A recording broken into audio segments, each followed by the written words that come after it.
ও মুসলমান ইমানদার আল্লাহর গোলাম পর্দার অন্তরালের মা, যখন মৃত্যুর সময় হয়ে যাবি, এক সেকেন্ড এদিকেও হবে না, এক সেকেন্ড ওদিকেও হবে না, সময় মতো মৃত্যু হয়ে যাবে। এই জন্য মৃত্যুর জন্য তৈরি হতে হবে। ও মুসলমান ইমানদার আল্লাহর গোলাম, আমাদেরকে তৈরি হয়ে থাকতে হবে, কারণ আল্লাহর পক্ষ থেকে কখন ডাক চলে আসবে আমরা কেউ বলতে পারবো না।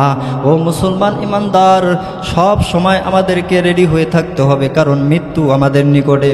আল্লাহ তাআলা বলেন, ইযা জাআ আজালুহুম লা ইস্তাখিরুনা সাআতাও ওয়া লা ইস্তাকদিমুন। মৃত্যুর যখন সময় হয়ে যাবে, নির্ধারিত সময় মৃত্যু হয়ে যাবে, এক সেকেন্ড এদিকেও হবে না, এক সেকেন্ড ওদিকেও হবে না, সময় মতো মৃত্যু হয়ে যাবে। এই জন্য আমাদেরকে মৃত্যুর জন্য সব সময় প্রস্তুতি গ্রহণ করতে হবে। আল্লাহ তাআলা বলেন, ও বান্দারা, কাল কিয়ামতের ময়দানে তোমরা যে উঠবা, কি নিয়ে উঠবা, এই চিন্তা কি তোমরা করেছো? প্রত্যেকটা মানুষকেই কিয়ামতের ময়দানে উঠতে হবে। কিয়ামতের ময়দানটা অনেক বড় ভয়াবহ একটা দিন হয়ে যাবে, অনেক বড় ভয়াবহ একটা অবস্থা হবে। ওই কিয়ামতের ময়দানে সূর্য এক হাত ছ হাত আমাদের উপরে চলে আসবে।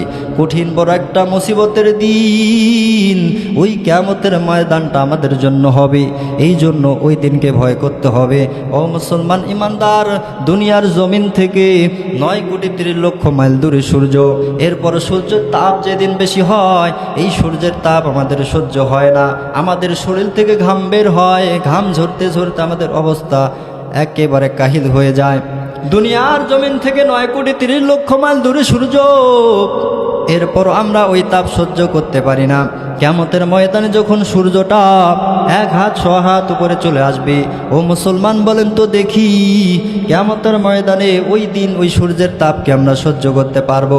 মাথার মস্তিষ্ক গলে টক বক করে ভাতের মারের মতো উতলাতে থাকবে, নাক কান বেয়ে বেয়ে পড়বে, কঠিন একটা পরিস্থিতি তৈরি হয়ে যাবে।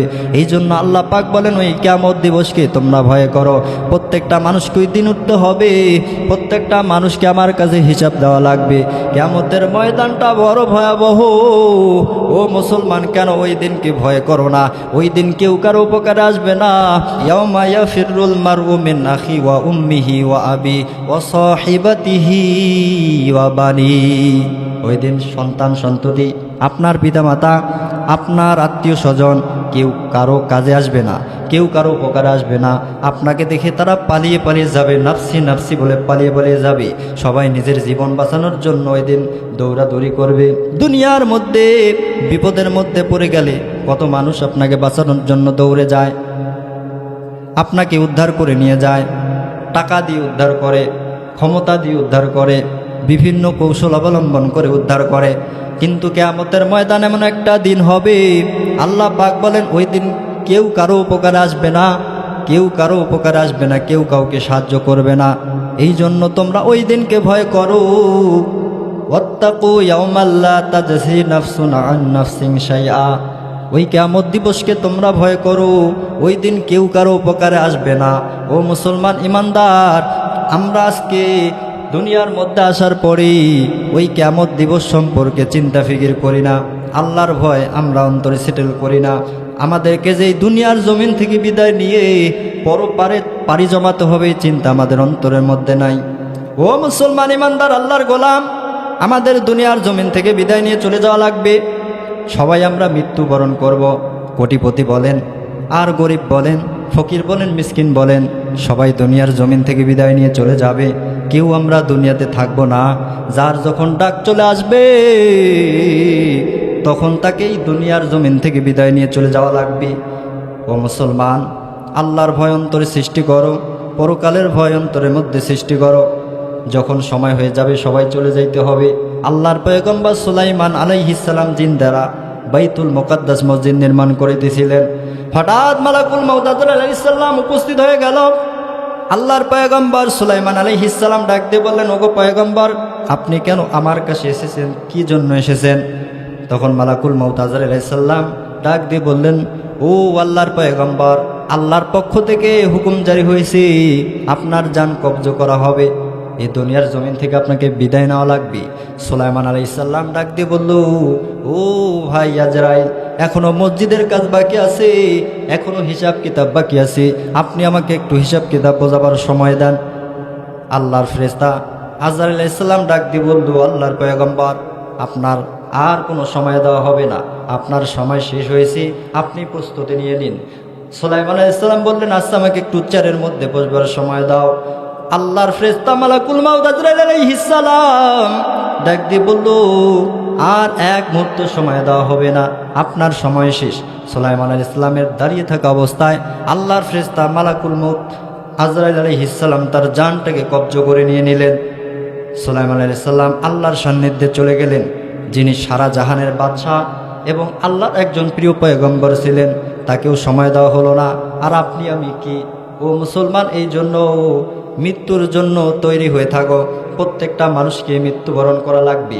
যখন সময় শেষ হয়ে যাবে, ওই সময় যদি আপনি আল্লাহর কাছে ফরিয়াদ করেন, আল্লাহ আর একটু আমাকে সময় দাও, দুনিয়ার মধ্যে তোমার গোলামি করব, তোমার ইত্তেবা করব, তোমার পথে আমার জীবন পরিচালনা করব, প্রতিদিন কোরআনুল কারীম তেলাওয়াত করব, আমি তাসবিহ পড়ব, তোমার প্রশংসা আদায় করব, তোমার হুকুমের বাইরে চলব না, ওই দিন আর কোনো সময় দেওয়া হবে না।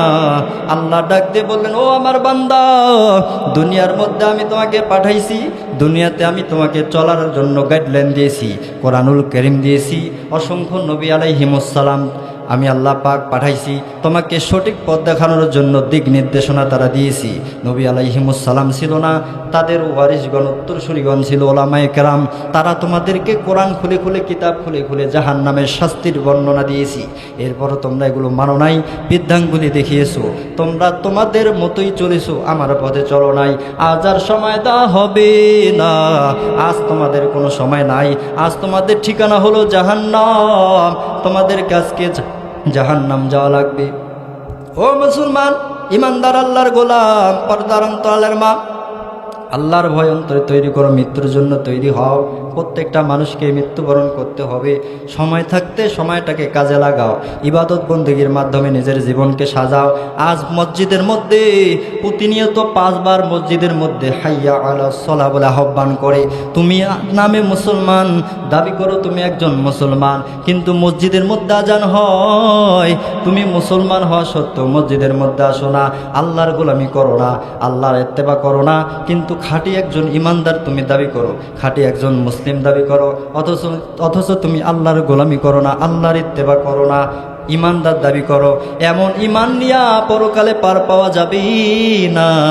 ও মুসলমান ইমানদার, এই জন্য আমরা যদি আল্লাহর কাছে মাপ পাইতে চাই, পরকালে যদি নাজাত মুক্তি পাইতে চাই, আল্লাহর হুকুম পালন করতে হবে। আল্লাহ পাক আমাদের পাঠিয়েছেন তার গোলামি করার জন্য, তার দাসত্ব করার জন্য, তার ইত্তেবা করার জন্য। আমরা যদি তার পথে পরিপূর্ণভাবে আমাদের জীবনটাকে সাজায় নিয়ে নিজের জীবনটাকে পরিচালিত করতে পারি, তাহলে আল্লাহ পাক আমাদেরকে নাজাত মুক্তি দিয়া জান্নাতের মেহমান বানায় নেবেন। ও মুসলমান ইমানদার, কিয়ামতের ময়দান যেহেতু অত্যন্ত কঠিন হবে, দু চোখটা বন্ধ হয়ে গেলে কবরের মধ্যে যাওয়া লাগবে। কবর অত্যন্ত একটা ভয়ানক জায়গা, কবর সাপ বিচ্ছুর জায়গা, পোকামাকড়ের জায়গা, কবর এমন একটা ভয়ানক জায়গা। দুনিয়াতে দু চোখ বন্ধ হয়ে গেলে আপনার আত্মীয় স্বজন পাড়া প্রতিবেশী আপনাকে ওই কবরের মধ্যে রেখে আসবে। কবরের মধ্যে কিভাবে তাড়াতাড়ি আপনাকে দাফন কাফন করা হয়, তাড়াতাড়ি তারা এই ব্যবস্থা করবে। দুনিয়াতে কত আপনজন, কত বন্ধু বান্ধব আপনার ছিল, কত আদরের প্রিয় আপনজন ছিল, আপনার প্রিয়তমা স্ত্রীও আর আপনাকে ঘরের মধ্যে রাখবে না। আপনি মরে যাওয়ার পরে তাড়াতাড়ি কিভাবে ওই বাজারের ওই কবরস্থানে আপনাকে দাফন করে দেওয়া যায়, সব সময় তারা এই প্রস্তুতি নিয়ে থাকবে। তাহলে আপনি বুঝেন, দুনিয়ার কেউ আপনার আপন না, দুনিয়াতে আপনাকে কেউ বাঁচাতেও পারবে না। দুনিয়া থেকে বিদায় নেওয়ার পর ওই কবরে যদি আপনি নাজাত মুক্তি পাইতে চান, আল্লাহর গোলামি করতে হবে, আল্লাহকে আপন বানাতে হবে, আল্লাহকে বন্ধু বানাতে লাগবে, তাহলে ওই কবরের মধ্যে আপনি বাঁচতে পারবেন। আল্লাহ তাআলা বলেন, বন্ধু বানাও আমি আল্লাহকে এবং আমার বন্ধু রসুলকে। আমরা যদি আল্লাহকে বন্ধু বানাতে পারি, তার রসুলকে বন্ধু বানাতে পারি, ইমানদারদেরকে যদি বন্ধু বানাতে পারি, তাহলে আমরা আল্লাহর প্রিয় পাত্র হতে পারবো। আল্লাহ তাআলা ডাক দিয়ে বলেন, ইন্নামা ওয়ালিয়্যুকুমুল্লাহু ওয়া রাসূলুহু ওয়াল্লাযীনা আমানুল্লাযীনা ইউকিমুনাস সালাতা ওয়া ইউতুনাজ যাকাতা ওয়া হুম রাকিউন। আল্লাহ তাআলা ডাক দিয়ে বললেন, তোমরা আল্লাহ এবং তার রসুলকে বন্ধু হিসেবে গ্রহণ করো এবং যারা ঈমানদার সত্যের পথের পথিক যারা তাদেরকে বন্ধু বানাও। কিন্তু দুনিয়াতে আজকে ক্ষণস্থায়ী জীবন পাইয়া আমরা বন্ধু বানাই আজকে নরেন্দ্র মোদী, ডোনাল্ড ট্রাম্প, আজকে আমরা নেতানেহাহু, এই ধরনের নাস্তিক মুরতাদ, ইসলামের বিরুদ্ধে যারা কথা বলে, মুসলমানদেরকে যারা দুনিয়ার জমিন থেকে বিদায় করতে চায়, মুসলমানের অস্তিত্ব দুনিয়ার জমিন থেকে যারা নিশ্চিহ্ন করতে চায়, তাদেরকে আমরা বন্ধু বানাই। কিন্তু আমরা আল্লাহ এবং তার রসুলকে বন্ধু হিসেবে গ্রহণ করি না, ইমানদারদেরকে বন্ধু হিসেবে গ্রহণ করি না। আল্লাহকে বন্ধু বানাতে গেলে 5 ওয়াক্ত নামাজ পড়তে হবে। রসুল ইমানদারকে যদি আমরা বন্ধু বানাতে চাই, সত্যের পথে চলতে হবে, ন্যায়ের পক্ষে কথা বলতে হবে, মসজিদে এসে নামাজ পড়া লাগবে, মুখের মধ্যে দাড়ি রাখা লাগবে, সত্য কথা বলা লাগবে। এই জন্য আজকে আমরা দুনিয়ার মধ্যে আল্লাহকে বন্ধু বানাই না, রসুলকে বন্ধু বানাই না, ইমানদারদেরকে বন্ধু বানাই না। ও মুসলমান, আল্লাহকে বন্ধু বানালে কবরে আপনি শান্তি পাবেন। ওই কবরে চিন্তা করেন, কবরে যেহেতু আমাদের সবাইকে যাওয়া লাগবে। ওসমান গনি রাদিয়াল্লাহু তাআলা আনহু কবরের পাশ দিয়ে গেলে কবরের সামনে যখন দাঁড়াতেন, এত কাদা কাঁদতেন, কান্না করতে করতে চোখ দিয়ে পানি পড়তে পড়তে দাড়ি মোবারক ভিজে যেত। কেউ জিজ্ঞাসা করতো, ওসমান কবরের পাশে আসলে আপনি এত কান্না করেন কেন? এর কারণটা কি? ওসমান গনি রাদিয়াল্লাহু তাআলা আনহু ডাক দিয়ে বলল, ও আল্লাহর বান্দা শোনো, কবর হচ্ছে আখিরাতের প্রথম মঞ্জিল। এই মঞ্জিলে যদি আমি বেঁচে যাই আখিরাতের ময়দানে আমি বেঁচে যাব। আর যদি কবরের মধ্যে আমি ধরা পড়িয়া যাই, আখিরাতের ময়দানে আমি ধরা পড়ে যাব। এই জন্য আমি কান্না করি। ও মুসলমান, সাহাবীদের জীবনের দিকে তাকান, দেখেন কি রকম তারা ভয় করত। পরকালের ভয়, মৃত্যুর ভয়, কবরের ভয়, আল্লাহর জাহান্নামের আযাবের ভয় তাদের অন্তরের মধ্যে কেমন ছিল। ও মুসলমান ইমানদার, আপনার আমার দিলের মধ্যে এমন ভয় কেন নাই? আপনি কি মরবেন না?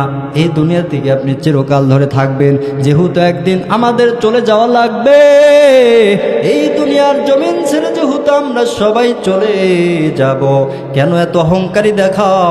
কেন এত তাকাব্বরি দেখাও? কেন এত জুলুম করো, অন্যায় করো?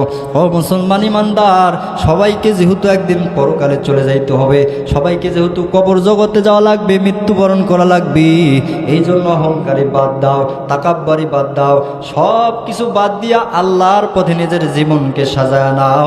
নিজের জীবনটাকে সিরাতাল মুস্তাকিম পথে পরিচালনা করো, তাহলে তোমার জীবনের মধ্যে তুমি শান্তি পাইবা। তোমার জীবনের মধ্যে এমন একটা শান্তি আসবে, দেখবা দুনিয়াতেও তুমি ভালোভাবে চলতে পারবা। দুনিয়া থেকে বিদায় নেওয়ার সঙ্গে সঙ্গে কবরের মধ্যেও আল্লাহ পাক তোমার কবরটাকে দুনিয়ার মতো আলোয় আলোকিত করে দিবেন। জান্নাতের নাজ নামত দিয়ে তোমার কবরটাকে ভরপুর করে দিবে।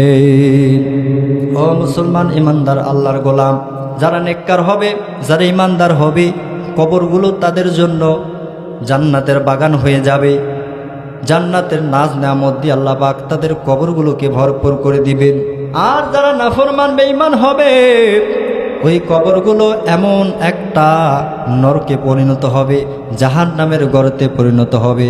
কবর নাফরমান বেঈমান যারা, ওই কবরে যাওয়ার সঙ্গে সঙ্গে কবরের দুই দিকের মাটি এমনভাবে চাপ মারবে, পাঁজরের হাড্ডিগুলো ভেঙ্গে চুরমাচুর হয়ে যাবে। ডান দিকের পাঁজরের হাড় বাম দিকে আসবে, বাম দিকের পাঁজরের হাড় ডান দিকে চলে আসবে, ছিন্ন ভিন্ন হয়ে যাবে। ওই কবরের মধ্যে আপনার কেউ আপন হবে না। কবরের মধ্যে আপন হবে নেকামল, যারা কোরআনের পক্ষে চলবে, সত্যের পক্ষে চলবে, আল্লাহর পয়গম্বরের আদর্শ নিয়ে দুনিয়াতে চলবে। ওই কবরের মধ্যে একমাত্র তারাই শান্তিতে থাকবে। কবর তাদের সঙ্গে ভালো আচরণ করবে। কবর দেখবে না আপনি কত বড় টাকাওয়ালা ব্যক্তি, কবর দেখবে না কত বড় দলের প্রধান ব্যক্তি, আপনার ক্ষমতা কত বড়। কবর দেখবে নেকামল, যার নেকামল ওই কবরের মধ্যে ভালো হবে, কবর তাদের সঙ্গেই ভালো আচরণ করবে।